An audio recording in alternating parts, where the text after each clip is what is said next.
अस्सलाम वालेकुम दोस्तों, नॉलेज इंडस्ट्री में खुश आमदीद।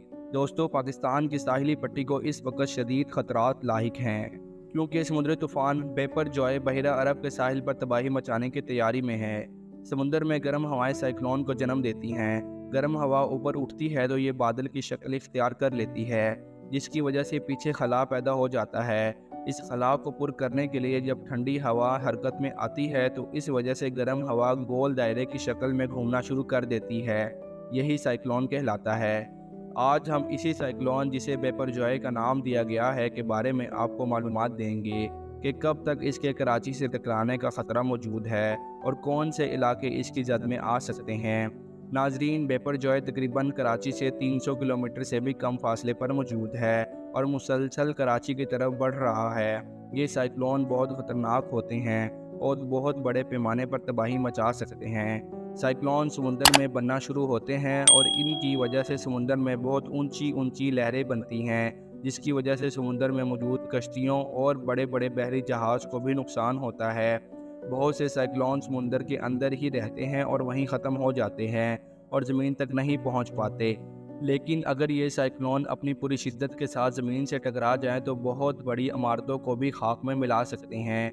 दोस्तों, पाकिस्तान का सबसे बड़ा शहर कराची साहिल समुंदर पर वाक़या है। कुछ दिन पहले बहिरा अरब में एक साइक्लोन बनना शुरू हुआ, जिसने आहिस्ता आहिस्ता तेज़ और शदीद साइक्लोन का रूप धार लिया।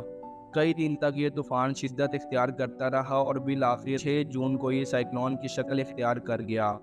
जैसे जैसे ये आगे बढ़ता रहा वैसे वैसे इसकी शिद्दत में इजाफा होता रहा। महकमा मौसमियात के मुताबिक समुद्री तूफ़ान की मौजूदा सूरत हाल ये है कि तूफ़ान के मरकज़ में हवा तकरीबन 180 किलोमीटर फ़ी घंटा की रफ्तार से चल रही है। इसके मरकज़ के अतराफ शदीद तूफ़ानी है। यहाँ पर लहरें 40 से 50 फुट बुलंद हैं। इसी वजह से 19 जून तक पूरे मुल्क में बारिश और मुल्क में चलने वाली हवाओं की रफ्तार 80 से 100 किलोमीटर जबकि 120 किलोमीटर फ़ी घंटा तक तजवीज़ की गई है। समुंदर के अंदर ये तूफ़ान इंतहाई शदीद नौइयत के होते हैं। ऐसी सूरत हाल अक्सर समुद्रों में होती रहती है और अक्सर ऐसा होता है कि इन साइक्लोन का रुख बदल जाता है या इनकी शिद्दत में कमी आ जाती है। लेकिन इस बार इस बात का ख़तरा है कि इस साइक्लोन की शिद्दत कम नहीं हो रही और ना ही हवा का रुख तब्दील हो रहा है। 6 जून 2023 को ये साइक्लोन बना और तब से मुसलसल तेज़ होता जा रहा है और मुसलसल पाकिस्तान और इंडिया की साहिली पट्टियों की तरफ बढ़ रहा है। इससे इंडिया के शहर महाराष्ट्र और गुजरात के इलाकों के साथ साथ पाकिस्तान के सिंध और बलूचिस्तान के साहिली इलाकों को शदीद खतरात हो सकते हैं और इन इलाकों में वार्निंग्स भी जारी कर दी गई हैं। दोस्तों, कराची के साहिल पर पाबंदियां लगा दी गई हैं। शहरियों को साहिल पर जाने से मना कर दिया गया है। माहीगीरों को गहरे समुंदर के साथ साथ कम गहरे समुंदर में जाने की भी इजाज़त नहीं दी जा रही। जब तक इस साइक्लोन के असर ख़त्म नहीं हो जाते ये तमाम पाबंदियां बरकरार रहेंगी। साइक्लोन फ़िलहाल बहिरा अरब में है, जहां तकरीबन 50 फुट तक लहरें बुलंद हो रही हैं। अगर ये साइक्लोन कराची से टकरा गया तो अंदाज़ा लगाएं कि ये 50 फुट बुलंद लहरें कराची शहर से टकरा कर कितनी तबाही मचा सकती हैं, जिसकी वजह से बहुत ज़्यादा सैलाब का ख़तरा है। इसकी एक और वजह यह भी है कि कराची सतह समुंदर से नीचे वाक़या है, जिसकी वजह से अगर पानी शहर में दाखिल हुआ तो बहुत ज़्यादा नुकसान होगा। कराची में इमारतें बहुत गैर मुनज़्ज़म तरीके से बनाई गई हैं। इमारतों की तामीर के लिए बनाए गए मंसूबे पर अमल दरामद नहीं हो सका और नक्काशी के निज़ाम के लिए जो जगह रखी गई थी उस पर भी इमारतें बना दी गई हैं, जिससे पानी की निकासी का इंतज़ाम भी ना हो सका। अगर सिर्फ तेज़ बारिश ही हो जाए तो पानी सड़कों पर खड़ा हो जाता है। इस सूरत हाल में अगर इस शिद्दत का साइक्लोन कराची से टकरा जाता है तो यकीनन ये बहुत बड़ी तबाही होगी, जिसकी वजह से पाकिस्तान के दूसरे शहर भी मुतासिर हो सकते हैं। साइक्लोन का नाम बेपरजॉय रखा गया है, जो कि बांग्लादेश की तरफ से तजवीज़ किया गया था।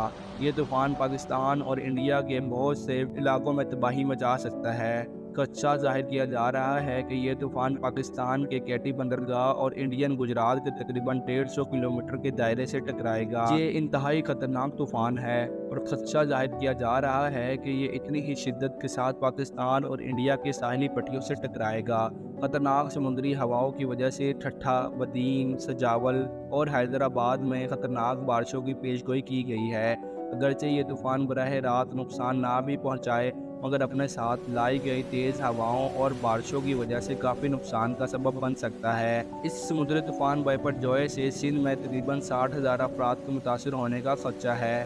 وائپر جوئے کی وجہ سے پاکستان میں بجلی کی ترسیل بھی پوری طرح متاثر ہو سکتی ہے اور ساتھ ہی ساتھ LNG اور کوئلے کی سپلائی بھی رک جائے گی۔ تیز ہواؤں کی وجہ سے بل بورڈز گرنے کا خطرہ ہے، اس لیے ان کو بھی اتارا جا رہا ہے۔ گورنر ہاؤس سندھ میں ہیلپ لائن قائم کر دی گئی ہے جو کسی بھی ایمرجنسی کی صورت میں آپ کو مدد فراہم کرے گی۔ یہ بالکل بھی نہیں بتایا جا سکتا کہ کون سا طوفان کتنا طاقتور ہے اور کتنی شدت کے ساتھ کسی بھی ملک کی ساحلی پٹیوں سے ٹکرائے گا۔